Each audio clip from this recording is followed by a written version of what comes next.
What's up, YouTube and the knife community? Second review is going to be about my Chaves 228 that was worked over by Fernando over at LionWerks. It is the mid-tech. It's the Blade HQ Special with the holes in it. I believe these were only offered through Blade HQ. I acquired this one Thanksgiving Day, I believe it was. And I was on the books for the mid-tech directly from Ramon, and I didn't know how long that was going to take, so this one became available, and I picked it up. It was originally blue. I knew that I was going to have work done to it, so it really didn't matter to me what color it was.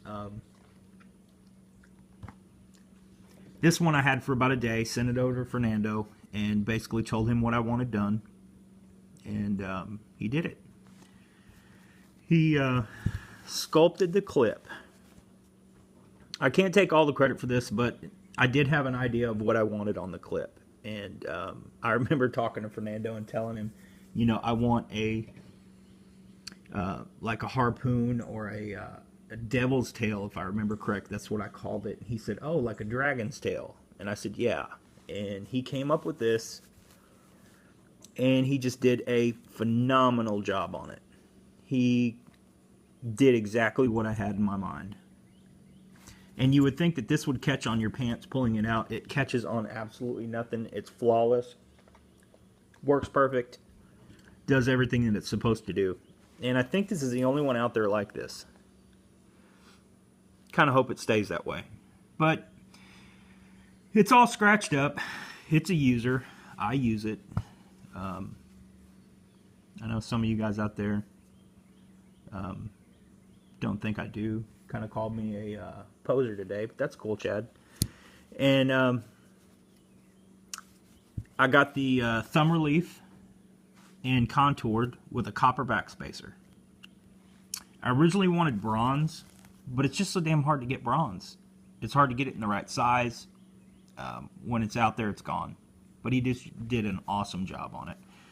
Kind of wish that was up higher, but, you know, I told him after that. And he said, why didn't you tell me? And, you know, everything's an afterthought. You always get it done.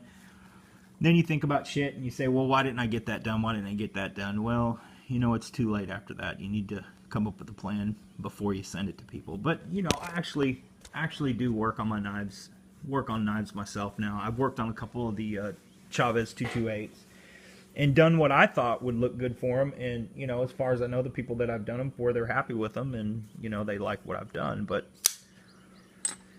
this one, Fernando put his polished edge on it, which he did a damn good job on it. I have not touched this edge since I've got the knife back from him. I think I got it back in December. I think it did. I know that he's real busy, so the turnaround time for him is, you know, it's a long wait, but it's worth it. I don't think he's really doing a whole lot more anymore. He's more into making knives himself now, so which is a good thing. If you don't check him out, y'all should. But when I got it recently, I did this. I got the large thumb stud for it, which the other one's considerably smaller. And then I heat anodized all the hardware, which I think just brings it together a lot better. This was real, you know, silver up here on the clip. Kind of blends in now. Heat anodized that, this side over here. But the swedge on it, he did a really good job on the swedge. I mean, that's pretty even as far as I can tell. It looks real good. On these Chaves, though, I've had a lot of people message me and ask me about the maker's mark on it, or the stencil. They're all over the place. They're, you know, where mine's at, which is probably, I think, the perfect spot because you can do everything to the blade you want to do. I've seen them up here. I've seen them up here on top. I know one guy wanted it done pretty bad, and he was messaging me on Instagram for a while and asking me about, is this going to be in the way? You know, well, if it's not out of the way in the back there, then you just can't do a swedge on it. It's not possible. It's going to get into it and it's going to ruin it. Unless you don't want it on there, it's fine. I kind of want it left on there. It's part of the knife.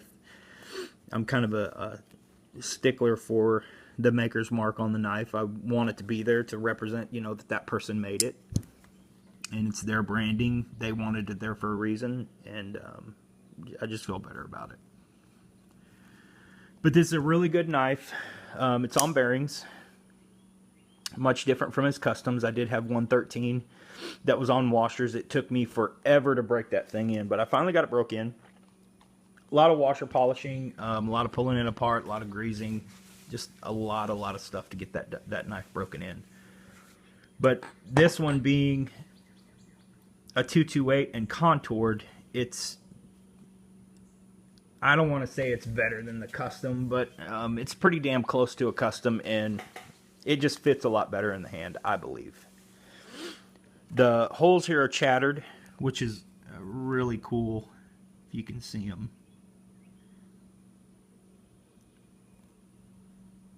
I think the process is you drill it with a smaller bit, and then or with a larger bit, sorry, and then stop on it or slow down on it. I believe that's the process. But just a really good knife, really quick. Bearings with the steel washer insert to keep the titanium from wearing down. I know in the previous video about the curry, I said, you know, I'd never get rid of the curry, and I won't. I don't think I'll ever get rid of this knife either. This is the first one I ever sent to Fernando. Me and Fernando have become friends, and it's kind of, I don't know. I mean, I know he didn't make the knife, but it's kind of that respect thing, which I try to respect all the makers' knives. If it's a mid-tech, not so much. It's, you know, they had something to do with it, not as much as a custom. But the custom knives, I kind of, you know, I try to respect. If they don't want you to pull them apart, I don't want to say I've never pulled them apart, but if you can get it back together, you know, me personally, I don't see a lot of harm in it. If they directly told you, look, don't take my knife apart, then more than likely I'm not going to do it. One maker, I did call him and say, hey, this is what I'd like to do to your knife. He was like, cool.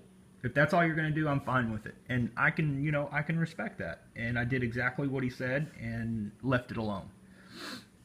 And that'll be another review, but really dig the Chaves. And if anyone, you know, if any of you guys were wondering, I know a lot of guys have commented on this clip and, oh, that's a badass clip. And, you know, it is really nice. The clip makes the whole knife on a Chaves, in my opinion. And this being what it is, has really made this one stand out. And makes me, it's more personalized to me. It's more, I know that it's my knife. I've personalized it. And, it's, you know, as far as I can tell, Ramon liked it too. So, not a bad knife. Really smooth. And then carbonizing also helps this knife tremendously. This is a 50% lockup. I carbonized the lock face, much smoother opening than it was before. This one did stick quite a bit. Now you can see that it's, I mean, look how smooth that is. That's just carbonizing it. So I do carbonize. If any of you guys need these knives carbonized, I can handle that for you. It's not a big deal. Just go on my IG account. It's Keblmo. I don't know if anyone knew how to say that, but it's Keblmo. It is the first two letters of my entire name. Don't know how I came up with that, but I did. But really nice knife. And like I said, if you guys like the reviews that I do, comment on it, subscribe, do whatever you think is necessary, cuss me out, say whatever you want to say, but if you like it, I will keep doing these shitty reviews.